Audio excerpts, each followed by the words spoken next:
قیرینک 5000 سالم سر به هاتیک بدنگم دیروکک بنویسان دیمه جنم گیانم جیانم گچککش ایرا رادیوی دنجی گلا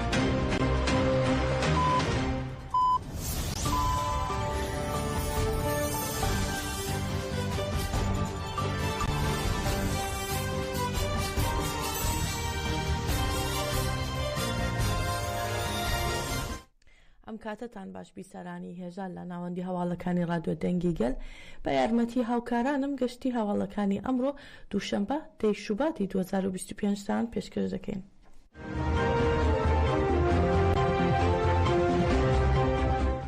لە ئەنجامی بردومانی دوێنەی دەوڵەتی تورک بۆ سەرگوندی عاشمەی سەربا شاری کۆبانی منداڵێکی 2 ساڵان بە ناوی جەیلان حەمۆ لە نەخۆشخانە شەهید بوو. دوێنێ پاشنیۆڕۆ فڕۆکەی بێفرۆکەوانی دەوڵەتی تورک گوندی عاشمەی لە باشووری کۆبانی بردومان کرد و لە ئەنجامدا 9 کەس کە 7یان منداڵ بوون بریندار بوون. بە گوێرەی زانیاریەکانی ئاژانسی هەواڵی هاوار نیوز ئەمڕۆ لە نەخۆشخانە یەکێک لە منداڵەکان بە ناوی جەیلان حەمۆ کە تەمەنی 2 ساڵە شەهید بووە.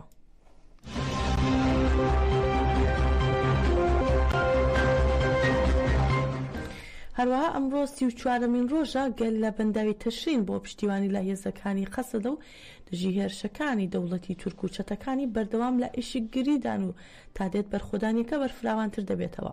گەل بە جۆش و خرۆشەوە لە ڕۆژی 8 مانگی ڕابردووەوە لەسەر بەنداوی تەشرین بۆ پشتیوانی لە هێزەکانی سووریای دیموکراتیک و با گۆڤند و هێز ئیرادەی خۆیان با داگیرکەران نیشان دەدەن.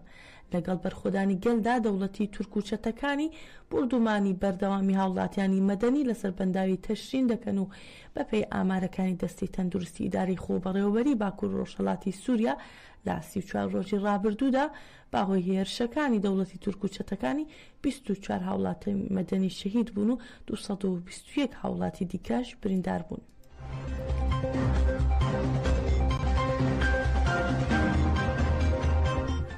ڕێپێوانی درێژمەودای 26 ڕۆژە کە لە چوارچەوەی هەڵمەتی ئازادی بۆ بەڕێزۆجەلان چارەسەری سیاسی بۆ پرسی کورددا لە 21 کانونی دوومەوە لە شاری لۆرنتی فەڕەنسا دەستی پێکرده بوو لە ڕۆژی 20 لە شاری ڕیمسی فەڕەنسا بەردەوام بوو. کوردستانیان و پارتی کۆمۆنیستی فەڕەنسا پێشوازیان لە ڕێپێوانکەرانی چالاکیەکە کرد و هەروەها ڕێپێوانکەران دەربارەی ئەنجامی ڕێپێوانەکەیان پەیام و بڵاوکراوی زانیاریان بڵاو کردەوە. لەسەر ناوی ڕێپێوانکەران محەممەد داق سەرنجی خستە سەر زیندانیکردنی 26 ساڵی ڕێبەر ئۆجەلان و وتی ڕێبەر ئۆجەلان لەژێر سیستەمی ئەشکەنجەی ئیمراڵیدا بەرخودانێکی مەزن بەڕێوە دەبات و هەروەها وتیشی ڕێبەر ئۆجەلان چارەسەرێکی مێژووی خستۆتە ڕوو دەبێت لە 15 شوباتدا گەلی کورد و دۆستانیان بە هەموو هێزی خۆیانەوە لە ستراسبورگ پشتیوانی لەو پرۆسە چارەسەریا بکەن کە ڕێبەر ئۆجەلان پەری پێداوە.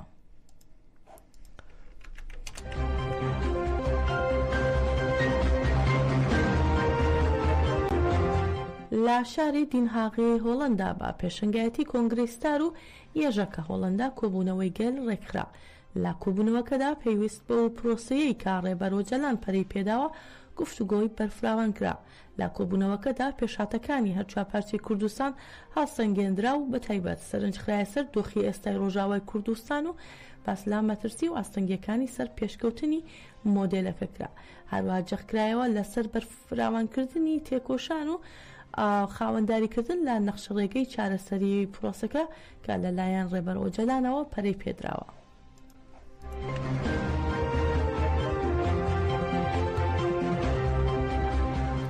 کۆنفدراسیۆنی کۆمەڵە کوردیەکانی ئەڵمانیا ناسراو بە کۆنمەت بانگەوازی بۆ سەرجەم ئەنجومەنەکان شاندەکانی فدراسیۆن بزوتنەوەکانی گەنجان و ئەندامانی خۆی کرد کە بە جۆش و خرۆشەوە بەشداری چالاکیەکەی 15 شوباتی ستراسبورگ بن کە بۆ ئازادی جەستەی ڕێبەر ئۆجەلان بەڕێوە دەچێت. کۆنمەت لە بەیاننامەکەیدا ڕایگەیاند چیتر حکوومەتی تورکیا ناتوانێت با ڕێگەی ڕژێمی ئاکەپا با سەرۆکایەتی ئەردۆغانەوە بەردەوام بێت و ئاماژە بۆشدا کە تاکە هێزێک کە بتوانانی تورکیا بەرەو استراتێژیەکی ئاشتیانە ببات ئەو نەخشە ڕێگایە کە ڕێبەرۆجەلان بۆ چارەسەری پێشکەشی کردووە. هەروە کۆنمێت باسی لەوەش کردووە داواکاریەکانی 15 شوبات هاتنە دەرەوەی ڕێبەرۆجەلانە لە دوورگەی ئیمراڵی بۆ استراتێژیەکی ئاشتیانە.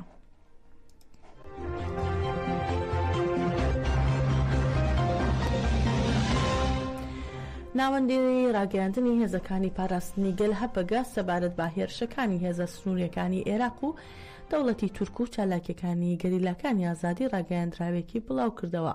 لە ڕاگەیاندراوەکەی هەپەکەدا هاتووە لە هەرێمی هەفتانین لە ڕۆژانی 21 و 24 کانونی دووەم لە ناوچەی بەرخۆدانی کەشان سوپای داگیرکەری تورک و هێزە سنووریەکانی عێراق دوو ئۆپەراسیۆنیان بۆ سەر هێزەکانی هەپەگە دەست پێکردو لە ئەنجامی چالاکی وەڵامدانەوەی گەریلا دوو پاسەوانی سنوور کوژراون و سەربازێکی دەوڵەتی تورکیش سزادراوە و چەندی سەربازی دیکەش بریندار بوون.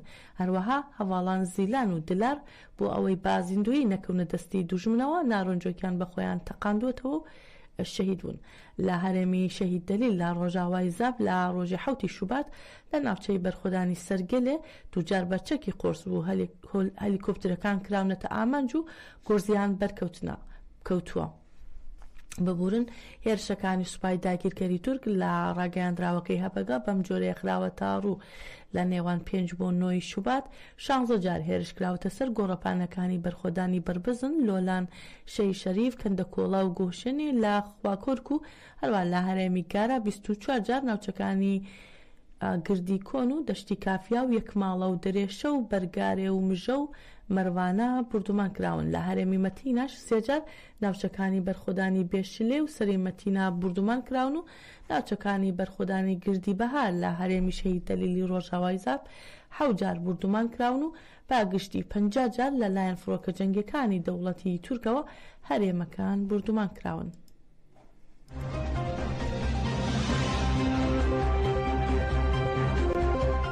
لە سلێمانی شاندێکی کۆنگرەی نەتەوەی کوردستان سەردانی خێمەی مانگرتوانی سلێمانیان کرد و پشتگیری کەنەکان گەیاندا مانگرتوان.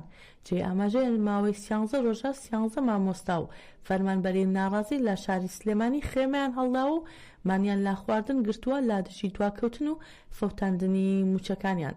کەنەکە لە سەردانەکەیدا کوڵیان پێشکەشی مانگرتوان کرد و پشتیوانی خۆیان دووپات کردەوە بۆ سەرجەم داواڕەواکانیان.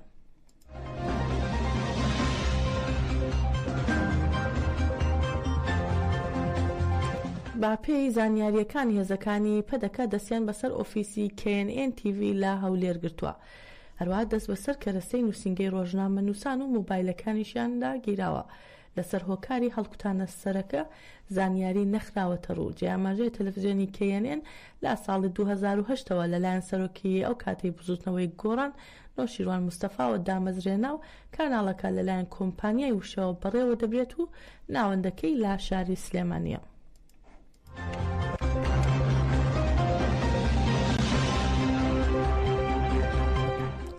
لە هێرشەکانی دەوڵەتی تورک و چەتەکانی بۆ سەر باشووری کوردستان و باکوور و ڕۆژهەڵاتی سووریا بێگوێدانان یاسایە نێودەوڵەتیەکان و پاراستنی مافی ڕۆژنامەنووسان تا ئێستا 14 ڕۆژنامەنووس شەهید کراون و هەروەها 7 ڕۆژنامەنووسیش بریندار بوون. ئاماری هێرش شەهیدکردن و بریندارکردنی ڕۆژنامەنووسان لەم ساڵانەدا بەم جۆرەیە. لە 11 تشرین یەکەمی ساڵی 2019 وەداد ئەردەمچی ڕۆژنامەنووس شەهید کرا و لە 11 تشرین یەکەمی 2019 سید ئەحمەد و محەممەد حوسێن ڕیش و هەروەها دلۆڤان گەڤەر شەهید کران و لە ساڵی 2019 زیزی سینکی ئەوی شەهید بوو. لە 4 تشرین یەکەمی 2022 ناگەهان ئاکارسێل شەهید بوو. لە 19 تشرین دووەمی 2022 هاوار ببورن ئەیسام عەبدوڵڵا شەهید بوو. لە 23 ئابی 2023 نەجمدین فەیسەڵ ئەلحەج سینان و دەلیلا عەگید شەهید بوو. دەلیلا عەگیدیش بریندار بوو. هەروە لە 8 تەمموزی 2024 مراد میرزا و شەهید بوو. ڕۆژنامەنووسێکی دیکەی چرا تیڤیش کە ناوی دیارنیە بریندار بوو لە 23 ئابی 2024دا گولستان تارا و هێرۆ بەهادین شەهید بوون و 5 ڕۆژنامەنووسیش بریندار بوون. هەروە لە 19 کانونی یەکەمی 2024 نازم داشتان و جیهان بیلگین شەهید بوون و لە دوایەمین ڕووداودا لە 27 کانونی دووەمی 2025 عەزیز کۆیلۆغلو شەهید بووە.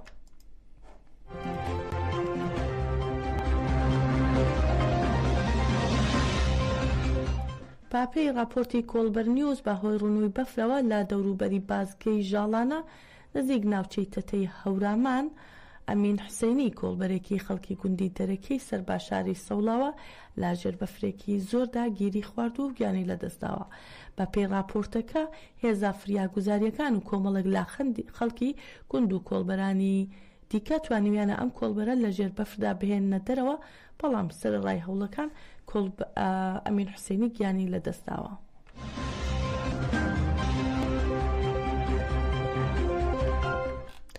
ڕۆژنامەنووس عەزیز کۆیلۆغلو کێیە؟ هاوکارانمان لەم بارەوە دۆسیەکیان ئامادە کردووە، باگوێی لێ بگرین و بەم جۆرەش دەگەینە کۆتایی گەشتی هەواڵەکانی ئەم کاتژمێرەمان. هەر شاد بن.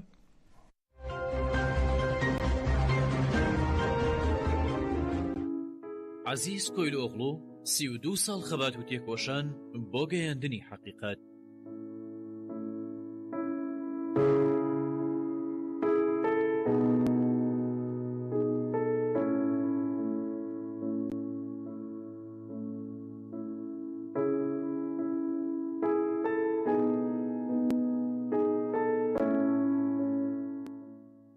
دو ساڵ خەبات و تێکۆشان بۆ گەیاندنی ڕاستی، 32 ساڵ تێکۆشان بۆ گەیاندنی دەنگ و ڕەنگی گەلێکی ستەمدیدە، ڕاگەیاندن و بڵاوکردنەوەی نەهامەتی گەلان لە ژێردەستی داگیرکەر. ئەمە سەردێڕی مێژووی ڕۆژنامەنووسێکی کووردە کە بەدەستی داگیرکەران و باوکاری هێڵی خیانەت شەهید کرا. ئەو ڕۆژنامەنووسەش شەهید عەزیز کۆیلۆغلووە.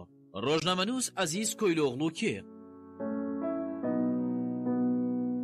عەزیز کۆیلۆغلو تێکۆشەر و ڕۆژنامەنووس و ئەندامی ڕاگەیاندنی ئازاد، ئەو کە 32 ساڵی ژیانی خۆی بۆ گەڕان بە دوای حەقیقەت و ڕێگای ڕووناکردنەوەی کۆمەڵگەدا تەرخان کرد. لە ساڵی 1976 لە ناوچەی چناری ئامەدی پایتەختی بەرخۆدان و قارەمانی لە خێزانێکی وڵات پارێز کە بە کەلتوری بەرخۆدانی شێخ سەعید و مەزلوم دۆغان گۆشکرا بوو لەدایک بوو. هەر بۆیە لە تەمەنێکی بچووکەوە دەستی بە لێگەڕین کرد و ڕاستی کورد و کوردستانی ناسی، کەوتە دوای گەڕان بە دوای حەقیقەت و ڕاستینەی گەلەکەی تا لە ڕێگەی پیشەکەیەوە بە دنیای خەوتوی دەرەوەی بگەێنێت. ئەو لا گوندەکەی خۆی دەست بە تێکۆشانی ژیان دەکات، بەهۆی خەبات و تێکۆشانی زۆر جار دەکەوێتە زیندانەوە.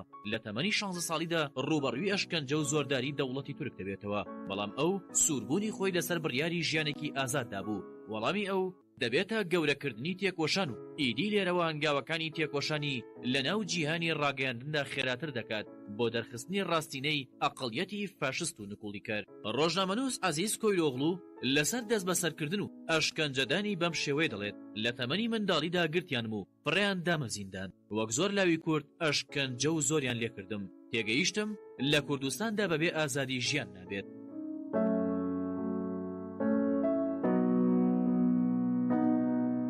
عەزیز کۆیلۆغلو لە ساڵی 1994 لە ئامەد دەست بە کار و خەباتی شۆڕژگەری دەکات، دواتر دەچێتە میترۆپۆڵەکانی تورکیا و لەوێ جارێکی تر دەگیرێت. لە ساڵی 1996 هەتا ساڵی 1998 سێ جار دەگیرێت و لە ناو تاریکی زینداندا بەرخۆدان دەکات، ڕادەست نابێت و ئەو بەڵێنەی با مەزلومانی داوە جێبەجێ دەکات.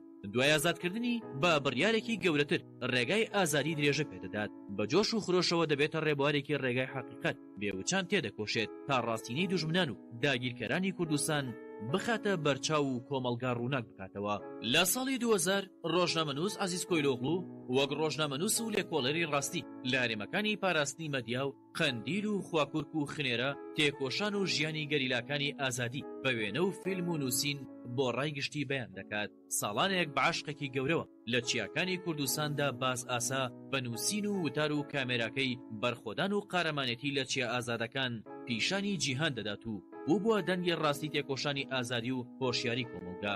ڕۆژنامەنووس عەزیز کۆیلۆغلو لە ناو هاوڕێکانیدا وەک کەسایەتێکی دڵگەرم بەخشەر و ماندوونە نازەناسرێت. لە هەر شوێنێک کە تێکۆشانی ژیانێکی ئازاد هەبوو بەرەو ئەوێ دەچوو هەمیشە ڕێنمایی هاوکار و هاوپیشەکانی دەکرد و دەیوت مرۆڤ دەبێت بە بچووکی بچێتە هەر شوێنێک تا بە گەورەی سیر بکرێت ڕۆژنامەنووس عەزیز کۆیلۆغلو تەواوی کوردستانی وەک ئامەد دەبینی کاتێک لە ڕۆژاوا شۆڕشی 19 تەموزی 2012 دەستی پێکرد ئەویش لە ساڵی 2013 خۆی دەگەینێتە ڕۆژئاوا و برەو با کاری ڕۆژنامەنووسی خۆی دەدات لە ساڵی 2018 کاتێک دەوڵەتی داگیرکەری تورک هێرشی کردە سەر عەفرین ڕۆژنامەنووس عەزیز کۆیلۆغلو بێد و دڵی ڕووی کردە چیای کۆرمێنج و بەرخۆدانی سەردەم کە 58 ڕۆژی خایان بە دوواداچوونی کردو هەروەها دڕندەی دەوڵەتی تورکی پیشانی هەموو جیهاندا کاتێک داگیرکەران لە ساڵی 2019 هێرشیان کردە سەر گرێسپی و سەرەکانی ئەو عاشقی ڕێگای ئازادی ئەم جارە لەوێ بوو بە کامێرا و نووسین و هەواڵەکانی ئەم جارە دڕندەی داگیرکەران و